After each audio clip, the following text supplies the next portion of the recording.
وَكَفَّ أَيْدِيَ النَّاسِ عَنْكُمْ، اور روکا لوگوں کے ہاتھوں کو تم سے. جب مسلمان عمرہ کرنے آئے نبی علیہ السلام کے ساتھ، 1400-1500 صحابہ کی تعداد تھی، مدینہ خالی ہو چکا تھا. اب یہ خیبر کے یہودی اگر چاہتے سازش کر کے مدینہ پر حملہ کر دیتے، خالی پڑا ہے، ساری قوت تو مکہ گئی ہوئی عمرہ کرنے، مدینہ خالی پڑا ہے. منافقین سے ساز باز کر کے حملہ کر دیتے. وسائل سے مالا مال تھے وہ لوگ، حملہ نہیں کر سکے. کیوں؟ اللہ نے ان کے ہاتھوں کو روکا.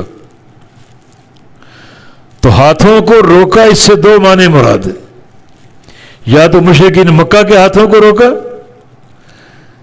یہ مسلمان ان کے نرغے میں تھے، حملہ کر سکتے تھے، تعداد میں بھی کمی، وسائل میں بھی کمی، بلکہ نہتے تھے، ایک تلوار ساتھ تھی بس. اللہ نے مشرکین مکہ کے ہاتھوں کو روکا. یا پھر دوسرا معنی یہ کہ جب یہ عمرہ کرنے آ گئے، مکہ پہنچ گئے، تو مدینہ تو خالی تھا. مدینے میں کون تھا؟ یا عورتیں تھیں، یا بچے تھے، یا بوڑھے تھے، یا کوئی معذور لوگ بیمار وغیرہ. یہودی ساز باز کر سکتے تھے، منافقین کو ملا کر حملہ کر سکتے تھے. کیوں نہیں کیا؟ اللہ نے ہاتھوں کو روکا. وَلِتَكُونَ آیَةً لِّلْمُؤْمِنِينَ، اور تاکہ یہ نشانی ہو جائے مومنین کے لیے، نشانی بن جائے. واقعی سوچنے کی بات.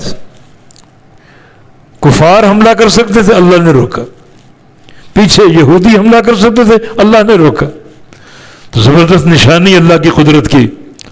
اور پھر آگے وَيَهْدِيَكُمْ صِرَاطًا مُسْتَقِيمًا، اور اللہ تمہیں سیدھے راستے پر چلائے، سیدھے ہاتھ پر قائم رکھے.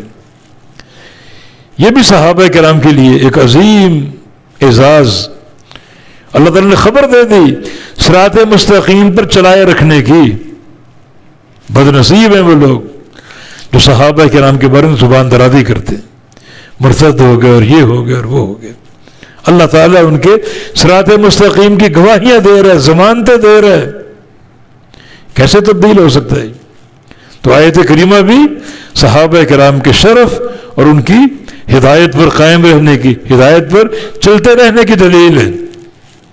یہ بھی صحابہ کی منقبت ہے، صحابہ کی فضیلت ہے کہ اللہ رب العزت نے انہیں حق پر، ہدایت پر چلائے رکھنے کا وعدہ فرما لیا.